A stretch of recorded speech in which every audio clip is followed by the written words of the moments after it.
Headlines. Car పెద్దతోని Mallanna మాట, మేనిఫెస్టోపై public కు full clarity. కొత్త బంగ్లా కాడ గడ్డపార పోటు, ఇందిరా భవన్ కు వీధి పోటు.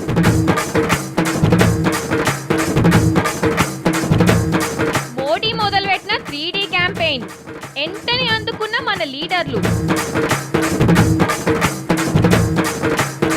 ఎలక్షన్లలో పోటీ చేస్తున్న యాక్టర్లు బాక్స్ ఆఫీస్ కెళ్లి బ్యాలెట్ కుస్తీకి.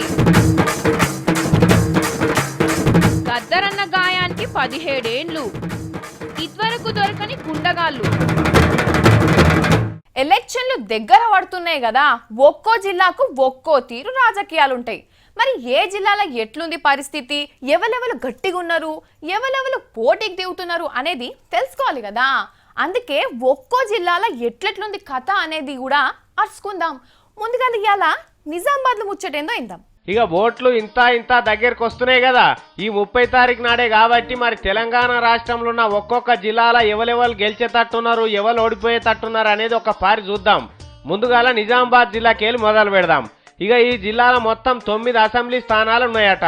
అందులో మొన్నటికి మొన్న 2 మాటలు ఓడిపోయిన డి శ్రీనివాస్ నిజామాబాద్ అర్బన్ ఇడిచిపెట్టిండు. ఈసారి రూరల్కి వెళ్ళి నిలబడుతున్నాడట. ఆడున్న ఆంధ్రాయన మండా వెంకటేశ్వర్ ఈసారి పోటీ చేస్తలేడట. ఇక డి శ్రీనివాస్ గెలిచే అవకాశం ఉందంటున్నారు. నిజామాబాద్ పట్టణంలో ఉన్న ఎండల్లో వచ్చినారు ఈసారి పార్లమెంటుకు పోదామని చూస్తున్నాడట, కానీ కష్టమే అంటున్నారు. ఇక నిజామాబాద్ పట్టణంలో డి శ్రీనివాస్ కొడుకు సంజయ్ నన్న ఆకుల లలితనన్న నిలబెట్టాలి కాంగ్రెస్లోకి వెళ్ళి అనుకుంటున్నారట. అయ్యనోడగొచ్చిన జనం కొడుకును గెలిపిస్తారా లేకుంటే ఆకుల లలిత అయితేనే బాగుంటుంది అనుకుంటారా తెలుస్తలేదు, కానీ పువ్వు గుర్తు అయితే చాలా కష్టమే అంటున్నారు. ఆడ కారు గుర్తు అయినా జరంతా కథలు పడుతున్నాడట. మరి టికెట్ వస్తుందా రాదా తెలుస్తలేదు. అదిపోని తెలుగుదేశం ఏమన్నా లైన్లు ఉందా నిజామాబాద్లో అంటే మొన్న బై ఎలక్షన్లలో 2 లక్షల ఓట్లు ఉంటే తెలుగుదేశానికి 1800 ఓట్లే వచ్చినాయట. అంటే తెలుగుదేశం దుకాణం బందే. ఇక ఆర్మూర్కి వెళ్ళి సురేష్ రెడ్డి అదే ఇదివరకు స్పీకర్ కొలువు చేసిండు చూడు, ఆయన నిలబడుతున్నాడట చేయి గుర్తులకు వెళ్ళి. ఇదివరకాల అత్త మీదనే ఓడిపోయిండు సైకిల్ గుర్తు మీద. ఇక ఈసారి జర సురేష్ రెడ్డి మంచిగానే అవుతున్నాడట చిక్కగా. ఇక బాల్కొండల అనిల్ అని ఒక పొలగాడు ఉండే కదా, పీఆర్పీకి వెళ్ళి గెలిచి కాంగ్రెస్ లకు పోయిండు, మళ్ళా చేయి గుర్తు మీదనే పోటీ చేస్తున్నాడట ఈసారి. ఇంకో ముచ్చట ఏంటంటే ప్రశాంత్ రెడ్డి అని టీఆర్ఎస్, మల్లికార్జున్ రెడ్డి అని తెలుగుదేశంలోకి పోటీ చేస్తున్నారట. వీళ్ళిద్దరు కాస అన్నజల్లేన్ల పిల్లలట. ఇక ఇండిపెండెంట్ లెక్క డాక్టర్ మధుశేఖర్ అని పోటీకి తయారైందట. కాంగ్రెస్ ఓట్లకు చీలిక పెట్టేటట్టున్నాడట ఈయన కూడా. ఎవరు గెలిచేది చెప్పుడు కష్టమే ఉన్నది జరాడ. కామారెడ్డికి వెళ్ళి షబ్బీర్ అలీ పోటీ చేస్తున్నాడు. ఇదివరకు గంప గోవర్ధన్ మీద ఓడిపోయింది కాబట్టి ఈసారి జనం అయ్యో పాపం అంటున్నారట. బోధాన్లున్న సుదర్శన్ రెడ్డి కాంగ్రెస్ లకి వెళ్ళి మళ్ళా గెలుస్తాడని అంటున్నారు. కాకపోతే కష్టి కాన్పట. ఎల్లారెడ్డిలో ఏనుగు రవీందర్ రెడ్డితోని నల్లమాల సురేందర్ గట్టిగానే కొట్లాటకు తయారైతున్నాడట. జుక్కలకెళ్ళి హనుమాన్ సిండే తెలుగుదేశం విడిచిపెట్టి టీఆర్ఎస్ లో చేరిండు కదా, ఈయన కూడా గెలుస్తాడంటున్నారు. తెలుగుదేశం దుకాణమే బంద్ అయిందట. కానీ కాంగ్రెస్ లకేని 5-6 లైన్లు ఉన్నారట టికెట్ కోసం. ఎవరికి వస్తుందో తెలిస్తే జర చెప్పొచ్చు ఎవరు పక్కా గెలుస్తారనేది. 9 అసెంబ్లీ నియోజకవర్గాలల్లో ఇట్లుంటే ఇక పార్లమెంట్ కథ అలాగున్నది. కాంగ్రెస్ లకి వెళ్ళి మళ్ళా మధు యాష్కే పోటీ చేస్తున్నాడట నిజామాబాద్ కు. ఇంకో దిక్కు కేసీఆర్ సార్ బిడ్డే బతుకమ్మ కవిత అత్తగారి జిల్లా అని ఆడికెళ్ళి పోటీ చేస్తా అంటున్నదట. ఎండల లచ్చినార్ సార్ కూడా ఈసారి నిజామాబాద్ ఎంపీ మీదనే కన్నేసి పెట్టిండు. ఎవరు గెలుస్తారో ఎవరు ఓడిపోతారో చెప్పుడు కష్టం ఉన్నది వాడ. అన్ని పార్టీల కష్టకాలమే ఉన్నది. ఏ జనాన్ని నమ్మొచ్చేటట్టున్నది నిర్ణయాల మీది కోడి చెప్తురు లోపటోడి చేస్తురు. ఎలక్షన్లు వచ్చినాయంటరా,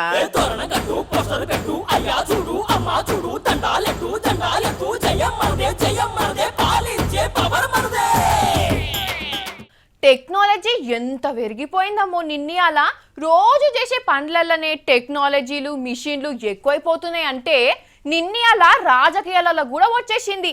పాలిటిక్స్ లో ప్రచారాలు చేసేందుకు పోటీల మీద టెక్నిక్లతోని టెక్నాలజీని వాడుతున్నారు. మనతన కూడా ఇటువంటి టెక్నాలజీని ట్రై చేద్దామని చూస్తున్నారట. చూద్దాం మరి ఆ ముచ్చట ఏంటిది అనేది. చంద్రబాబు కేసీఆర్ సార్ ఇద్దరు ప్రచారం కొత్తగా చేయబోతున్నారు. 3D ఎఫెక్ట్ల మీటింగ్లలో మాట్లాడబోతున్నారు. అంటే కేసీఆర్ సార్ ఇంట్లోండి మాట్లాడినా ఆడ మీటింగ్ చూసేటోళ్ళకి వాళ్ళ ముంగటుండి మాట్లాడినట్టే ఉంటది. చంద్రబాబు కూడా సేమ్ టు సేమ్ చేయబోతున్నాడు. నరేంద్ర మోడీ మొదలు పెట్టిండి ఇది. ఒక్క మాటలు చెప్పానంటే కూర్చొని గుర్రాలు మలుపుడు అన్నట్టు ఈ 3D ఎఫెక్ట్. ఇంట్లో కూర్చొనే ఒకటే పారి 3-4 సభలలో మాట్లాడవచ్చు. సభలో కూర్చున్న వాళ్ళకు వచ్చే మాట్లాడుతున్నాడేమో అనిపిస్తుంది గాసొంటిది అన్నట్టు. చంద్రబాబు కంటే అవసరం ఇటువంటి పని కానీ కేసీఆర్ సార్కి ఎందుకో? అంతో ఇంతో తెలంగాణ కోసం కొట్లాడిండు, నలుగుట్లకు పోతే మంగళారతి పడతారు కాబట్టి చక్కగా పోయి మీటింగ్లో మాట్లాడితేనే మంచిగా ఉంటుంది కేసీఆర్ సార్. అదే చంద్రబాబు పోయి మాట్లాడితే జనం ఒప్పుకోరు కదా, తెలంగాణకు మోసం చేసిందని కాకిరి చూస్తారు. కాబట్టి బాబు గారికి ఇటువంటి టెక్నాలజీ అక్కరా, కేసీఆర్ సార్కి ఎందుకు? నువ్వు ఒరిజినల్గానే మాట్లాడాలంటున్నారు జనం.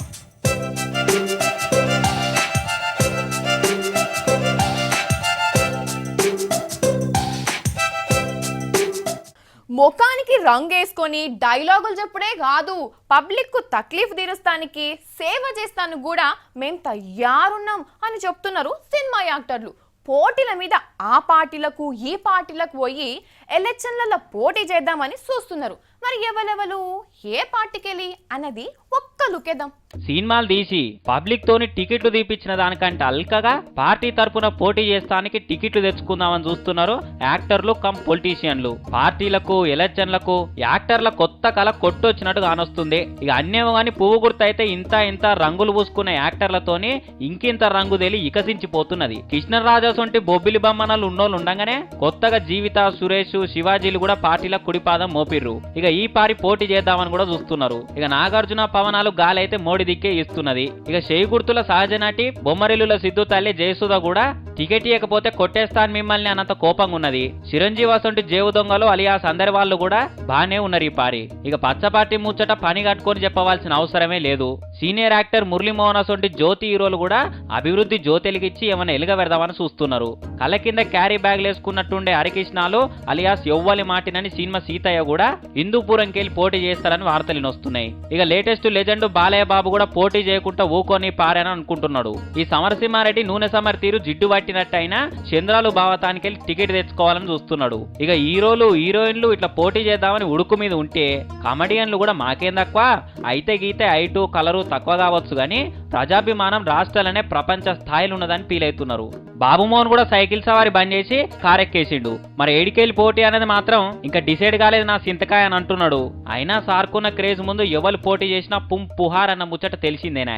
కొత్తగా పిత్రే పిల్లగాడు వేణుమాధవ్ అలియాస్ నాకి సంపే నల్లవాళ్ళు కూడా పచ్చ పార్టీకి వెళ్ళి పోటీ చేయబోతున్నాడట. ఇక కాట్రవేలి అలీ కూడా నా వంతు షాట్ అంత అభివృద్ధి చేస్తా అని రాజమండ్రికి వెళ్ళి దిగుతా అని సొట్ట చెంపలు వేసుకొని ఆయన నోటితోనే ఇగిలించుకుంటా చెప్పే. మరి యాక్టర్లంతా నిలబడుతున్నారు బానే ఉంది గానీ పబ్లిక్ కూడా బాక్స్ ఆఫీస్ కాడ చూపించిన అభిమానం బ్యాలెట్ల కాడ కూడా చూపిస్తారా అనేది చూడాలి.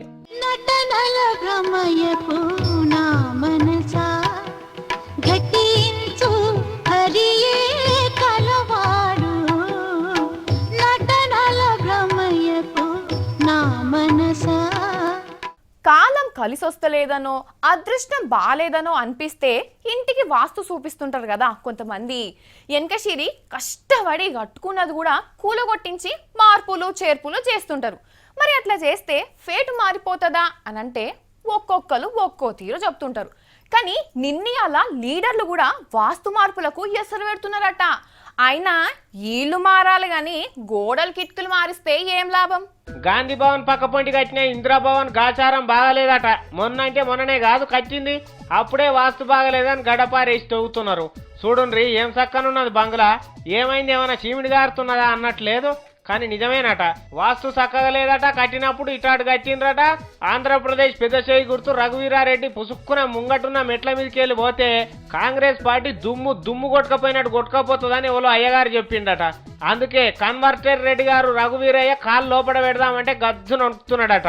ఇక ముంగడ తర్వాత బంద్ చేసి పక్కపొంటి దిడ్డి ఓడిస్తేనే నేను లోపలికి పోతా, అదివారు దాకా పోనని కారు ఎక్కిపోతున్నాడు. ఇది నిజమేనా? మరి ఒక పారి అడుగుదాం. సారు ఏంది గుప్త నిధుల తవ్వకం? అయితే ఇటు దిడి పొడుస్తున్నారు కదా, ఎంట్రీ ఇటు రావాలి. నేను నడిచిపోయి నా రూమ్ పోయి బీఫార్ అలిమాను. ఈ తొవ్వలకెళ్ళి పోయి ఇయ్యకపోతే ఓడిపోతారా? ఓపో ఇక అసలు ముచ్చట అడిగితే సమాధానం చెప్పారు. కానీ ఇగో ఇట్లున్నది, గాంధీ భవన్లనేమో టికెట్ల కోసం కొట్లాట నడుస్తున్నది, ఇందిరాభవన్లనేమో ఈగలు కూడా లేవు. గాంధీ భవన్లో అవుతున్న కొట్లాటలు కోలాహలాలు ఇందిరాభవన్లో కూడా కావాలంటే వాస్తు మార్చవలసిందే అంటున్నారు. చూడాలి మరి వాస్తు మార్చినాకరన్నా ఇందిరాభవన్ ఎదురానికి వస్తుందో రాదో.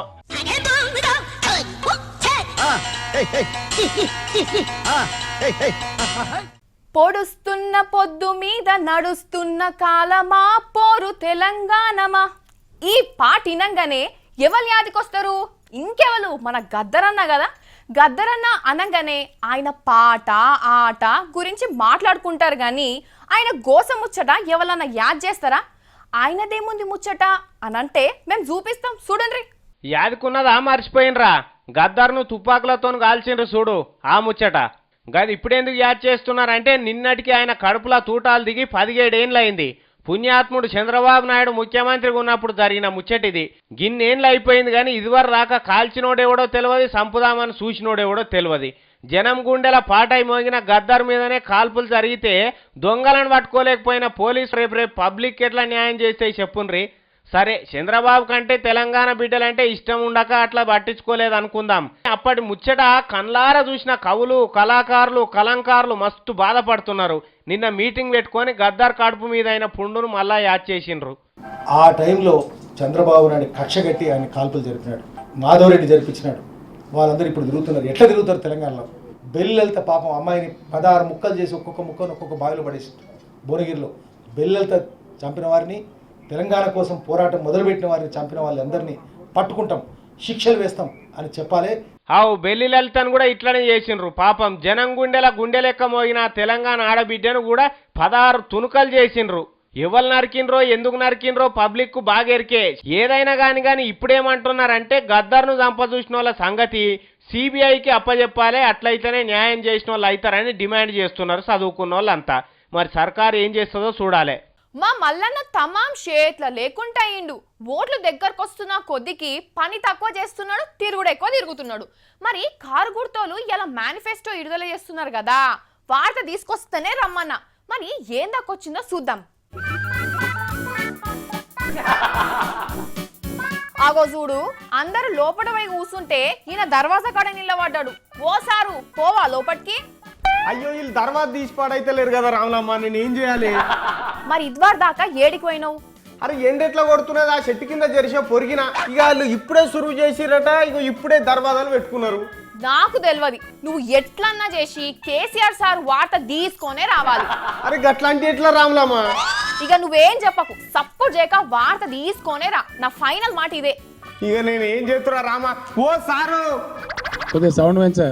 ఓ సారు, జర దర్వాజా తీసారు. దర్వాజా రాముడు రాములు కాదు సారు, నేను తీన్మార్ మల్లన్నను. ఎవరా బాబు? నేను మల్లన్నను సారు, మల్లన్నను. గంగాధర్ చూడండి ఎవరు? గంగాధరు, నేను తీన్మార్ మల్లన్న. జర దర్వాజా తీస్తే వార్త రాసుకపోతా. వార్త యాక్చువల్ మేము డే 1 నుంచి చెప్తున్నాం, ఎవరితో కూడా మాకు పొత్తులు ఉండదలుచుకోలేదు ఎన్నికల్లో. అయ్యో, నేను పొత్తుల కోసం రాలేదు సారు, నీ బాంచన అయితే నేను వార్త రాసుకపోయేందుకు వచ్చిన. ఆ డోర్ పెట్టావా? డోర్ పెట్టాయి. అయ్యో, నీకు దండం పెడతా సారు, జర దర్వాజా తీసారు. వార్త లేకపోతే మా రాములమ్మ తిట్టనే తిడుతుంది, ఈడికేనే మాట్లాడుతుంది. ఎట్లా మాట్లాడతావు నువ్వు? దర్వాజా ఇవతలకేనే మాట్లాడతా, జవాబు చెప్తావా సారు? అయినా మీకు జవాబు చెప్పాలి, నాకు తప్పదు. అయ్యా, ఇప్పుడు లైన్లోకి వచ్చినావు, ఆ టికెట్ లెవెల్కి ఇస్తున్నావు. జర చదువు సార్, ఒక పారి రాసుకుంటా. పేర్లని చదువుడా? ఆ చదువు సారు, రాసుకుంటా. ఇడికెళ్ళి కె చంద్రశేఖరరావు గజ్వేల్. నువ్వు గజ్వేల్కి వెళ్ళి చేస్తున్నావు ఆ సారు? ఫామ్ హౌస్ దగ్గర ఉంటుంది అయింది. ఇంకా చదువు సార్, అట్లనే చదువు. కె చంద్రశేఖరరావు గజ్వేల్. ఇక మేనిఫెస్టో విడుదల చేస్తున్నారట ఇయ్యాలా. ఈ రోజు ముహూర్తం బాగుందని చెప్పి పంతులు గారు చెప్పింది కాబట్టి ఏది చూపెట్టు సారు, ఒక్కసారి ఈ సందులకేం చూస్తా. సారు, మేనిఫెస్టో కొత్తగానే ఉన్నది కానీ దాని మీద ఉన్న కారు అంబాసిడర్ కారే ఉన్నది కదా సార్, పాతది. స్కోడనో వర్ణనో పెట్టకపోయినావు సార్, మంచిగుండు. కొద్దిగా పెంచు. ఏం లేదు, మరి ఎట్లున్నది సార్ రాజకీయము? కాంగ్రెస్ నాయకులు కొంతమంది వాళ్ళ ఇష్టం వచ్చినట్టు మాట్లాడతావు. నీకు ఇష్టం వచ్చినట్టు నువ్వు మాట్లాడరా సార్, ఎవరొద్దన్నారు? ఎందుకు ఈ బాధ అంతా నాకు అర్థం కాదు. ఈ పంచాయతీ ఎందుకు లోన్లు ఖరాబ్ చేసుకోవడం తప్ప. సరే, నీ ఇష్టం కానీ ఎవరి జాతకం ఎప్పుడు బయట పడతా సారు?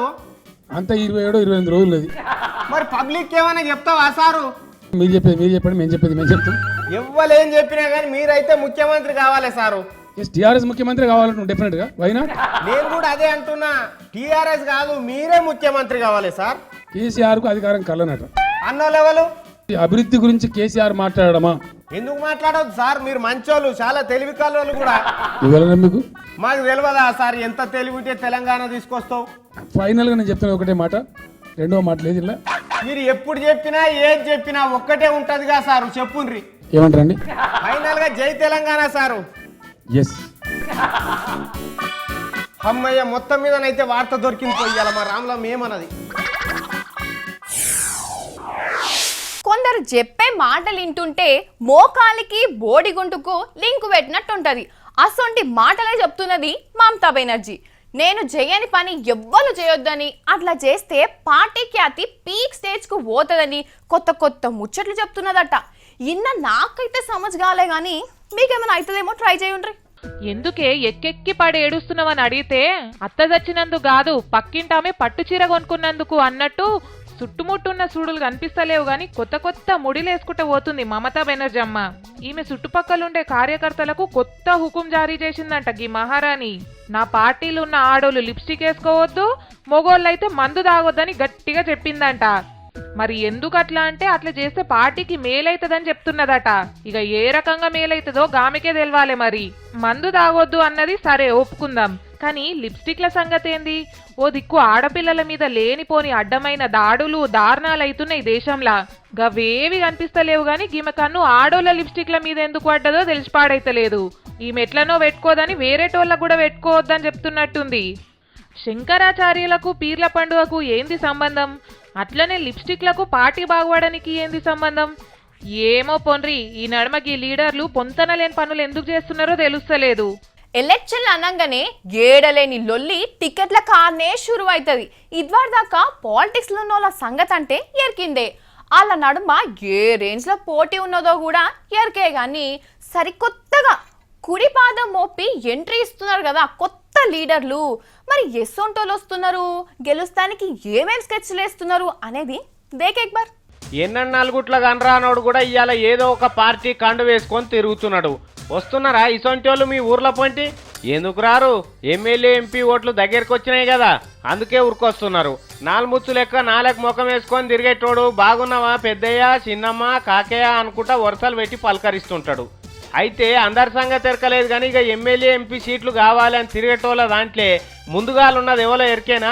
కాంట్రాక్టులు బట్టి కట్టలు దవ్వకపోయినోడు, కంట్రోల్ బియ్యం దొంగసాటుకెళ్ళి ఎత్తుకపోయినోడు, పని చేయమని పోతే లంచాలు అడిగినోడు, మొత్తం ఇసొంటోళ్ళే మోపైతున్నారు. వీళ్ళే కాక ఇంకా పెద్ద పెద్ద బడులు పెట్టినోళ్ళు, లారీలు బస్సులు ఉన్నోళ్ళు ఎన్ని పైసలు ఖర్చు అయినా సరే ఈసారి ఓట్లల్లో సీటు సంపాదించాలే, గెలవాలని చూస్తున్నారట. చెమట తీసి సంపాదించిన సొమ్ము అయితేనేమో పుణ్యానికి ఖర్చు పెడితే కలకల అంటది. మందిని కొట్టి బొందలు నింపుకుంటారు కదా, అందుకే సీట్లు కొనుక్కుంటున్నారు, ఓట్లు కొనుక్కుంటున్నారు. దొంగలకు ఓటేస్తే మనం కూడా దొంగలం అవుతాం, అందుకనే మంచోనికి ఓటేయండ్రి. పొద్దుగాల మన ఆపద సంపద చూసుకునేటోళ్ళని గెలిపియండ్రి. అంతేగాని 1000 రూపాయల నోటు కోటర్ సీసాలు చేతిలో పెట్టి కమ్మగా మాట్లాడేటోడు ఎన్నటికైనా మోసమే. ఓటు మన దగ్గరున్న పెద్ద బాడిసొంటిది, దాంతో ఎంత పెద్ద లీడర్ పని అయినా చేయొచ్చు, ఎంత బక్కువనైనా గెలిపియొచ్చు. ఇక మీకు నచ్చిన వాళ్ళకి వేసుకోవచ్చు, కానీ ఓటు నమ్ముకుడు మాత్రం మహాపాపం. మీ కొడుకు బిడ్డల భవిష్యత్ అమ్ముకున్నట్టే అట్లా చేస్తే సుమా జాగ్రత్త. ఈ పారి ఓట్ల పండగకు ఎక్కడలేని తక్లీఫ్ వచ్చి పడ్డాయి. అన్ని సమస్యలు అంటే ఎట్లన్నా తీర్చుకోవచ్చు, కానీ ఒక పెద్ద పరిశాన్ వచ్చింది చూడండి. ఇంటే కొంతమంది కడుపు తరుక్కుపోతాయి, బాధతోని గుండెలు అవిసిపోతాయి. అటు లీడర్లకు ఇటు ఓటర్లకు కూడా ఈ తక్లీఫ్తోని పెద్ద పరిశాన్ వచ్చిందట పాపం. కోటర్ సీసాల దుకాన్లు ఇంత మూతపడుతున్నాయి. ఓ దిక్కు ఓట్లన్నీ ఒకటే పారు వచ్చినాయి. ఈ టైంలో జోర్దార్ నడవవలసిన తాగుబోతుల సంత తమాం చిన్నబోతున్నది. ఇంకో దిక్కు సర్కారోళ్ళేమో తక్కువ అమ్మాలి అని ఎక్కువ సీసాలు ఇస్తలేరట. ఇక ఏం చేయాలనో అర్థం కాక వైన్స్ దుక్కున పోలు ఉన్నకాడికి అమ్ముకొని దులుపుకుంటున్నారు. పోయినసారి అంటే ఓట్లు లేవు గీట్లు లేవు కాబట్టి ఎవ్వరు ఎక్కువ కొనలే, అందుకే వైన్స్లో కూడా ఎక్కువ మాల్ తేలే. మరి ఇప్పుడు ఓట్లు వచ్చినాయి కదా, జరంత ఎక్కువ మాల్ జమాయించి అమ్ముదామంటే పోయినసారి ఎంతగా ఉన్నారో ఈసారి కూడా అంతే కొనకపోవాలి, ఎక్కువ అంటే అస్సలే ఇయ్యమని ఆపకారాలు చెప్పేసిండ్రు. ఓట్లు అంటే మన దిక్కు ముందుగాల ఎర్రమందే కదా, గుడంబ దాగేటోడు కూడా ఓట్లు వస్తే ఎర్ర కోటరే కావాలంటాడు. చీప్ లిక్కర్ తాగేటోడు కూడా రాయల్ స్టాగ్ అయితేనే తాగుతా అంటాడు. ఇసొంటోళ్ళని మెప్పిస్తేందుకు ఇప్పుడు కష్టమే ఉన్నది. వైన్స్లో మాల్ దొరకదా, వీడు చిన్న కోటర్ తాగనంటాడా. ఇక ఎలక్షన్లలో నిలబడ్డోళ్ళకి తలకాయ నొప్పి అవుతున్నదట. ఎక్కడేం లేనోడు ఇంత సారా ఓట్ల థమ్స్అప్ కలుపుకొని పొద్దేలా తీసుకుంటున్నాడట. మరి ఏం చేస్తారు ఏం దొరకనప్పుడు? అయిపోయా గవర్నర్ సార్ పరిపాలన లేకపోతే అటో ఇటో సర్కారోళ్ళు వెనకకేలో ముంగడికేలో విడుదల చేద్దురు మందు. కానీ ఇప్పుడు నరసింహన్ సారు ఊకునేటట్టు లేడు కదా, పెద్ద పెద్ద సీసాలు తాగుడు కుదరది, ఉంటే ఏసీ ప్రీమియం దాగి వెళ్ళిపోయారని చెప్తున్నాడు. మందు లేకపోతే మంది కనెక్ట్ గారు. ఇక ఎట్లా చేద్దామని పరిశాన్ అవుతున్నారట ఖద్దరు బట్టల లీడర్లంతా. నిదానమే ప్రధానం అన్న మాటను పట్టించుకోకుండా కొందరు తలకాయ లేని ఏషాలేస్తున్నారు. ఎన్ని మాటలు చెప్పినా వినిపించుకోకుండా పానాల మీదకి తెచ్చుకుంటున్నారు. ఇది చూడండి, నేను చెప్తున్నా, మీరు మాత్రం ఇట్లా చేయకుండ్రి. పరాష్కాలు చేస్తే నవ్వులు పోయి నువ్వులైతే అంటారు కదా. ఎన్ని మాటలు చెప్పినా వినిపించుకోకుండా, ఎన్ని చూసినా పట్టించుకోకుండా రైళ్ల కాడ ఎట్లేషాలు వేస్తున్నారో చూడుర్రి.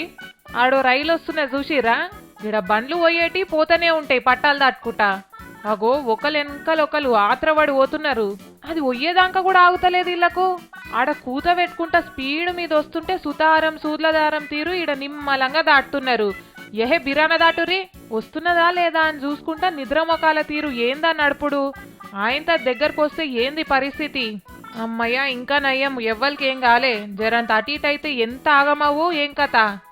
గాసారం బాగుండే పట్టుకే ఏం కాలే.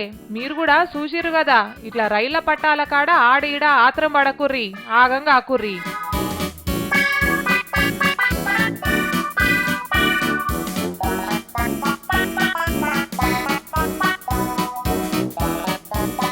పరీక్షలు అవుతున్నాయి కదా పోరగాళ్ళకు, మంచిగా రాస్తున్నారా మరి?